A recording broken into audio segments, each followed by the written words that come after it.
Good afternoon and welcome to the Marist Daily News. Today is August 6, 1970, the 5-year anniversary of President Lyndon B. Johnson signing the Voting Rights Act. Today we are going to look back and discuss how that law came to be and where it stands now. Let's go to Dan with the full scoop on what led up to this law being passed.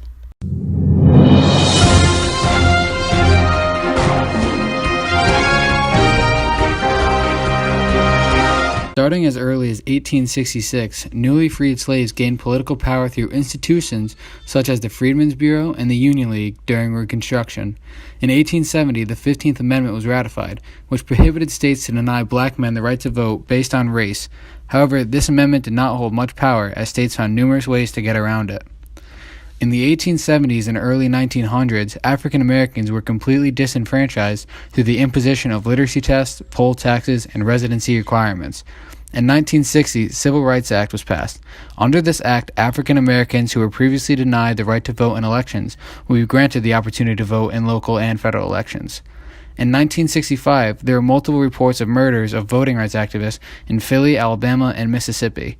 After Martin Luther King heard about these murders, he went down to Alabama and led a peaceful protest march from Selma to Montgomery, which Gio will tell us more about now.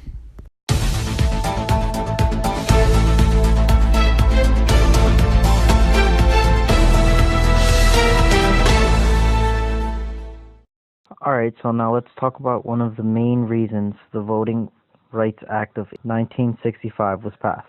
Now, the Selma to Montgomery March happened from March 7th to March 21st in 1965. And these marches, peaceful advocates for voting rights were brutally attacked by Alabama state troopers, including the use of nightsticks, tear gas, and whips to control the protesters. This violent rebuttal to a peaceful protest was seen on national TV, and this disgusted many American citizens, including President Johnson. This incident then led to legislative as well as executive action to diminish segregation.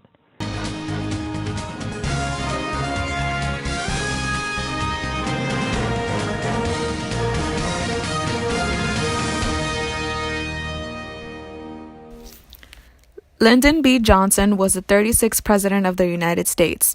Johnson had a long career in politics, starting with being a member of the U.S. House of Representatives from Texas from 1937 to 1949, to working in the U.S. Senate from 1949 to 1961. Johnson then worked with President John F. Kennedy as Vice President. After the assassination of John F. Kennedy in 1963, Johnson was transitioned into office and then re-elected as president in 1964. Johnson had a vision of building a great society.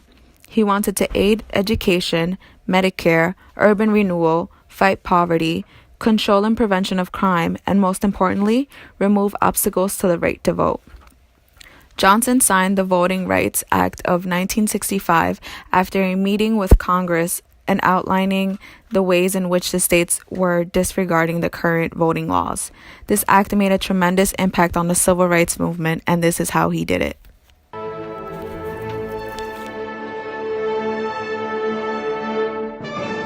In response to the marches in Selma and the murders of voting activists, the U.S. government set out to take action.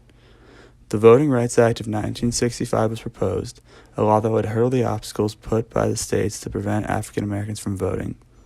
The law was passed by the U.S. Senate in a 77-19 vote on May 26, 1965. After months of deliberation in the House of Representatives, the law was finally passed by them on July 9, 1965. The law passed by a 333 to 85 vote. Finally, President Lyndon B. Johnson passed this law 5 years ago today, on August 6, 1965, officially enacting the law.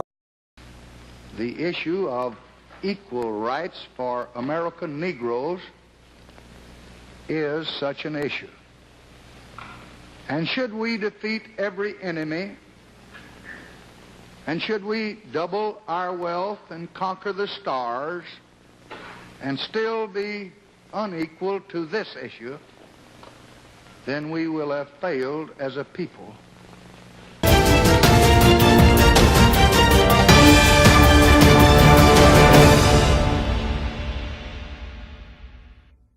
So where does that leave us now?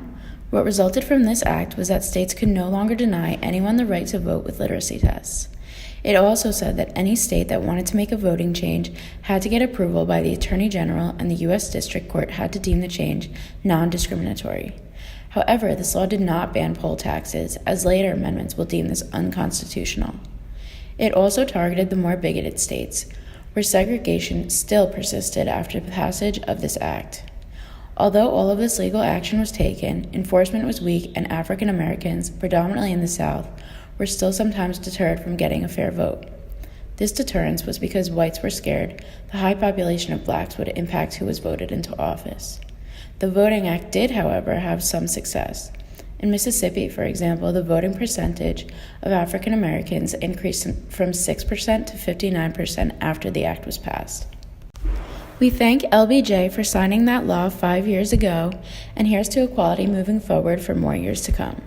Now to weather.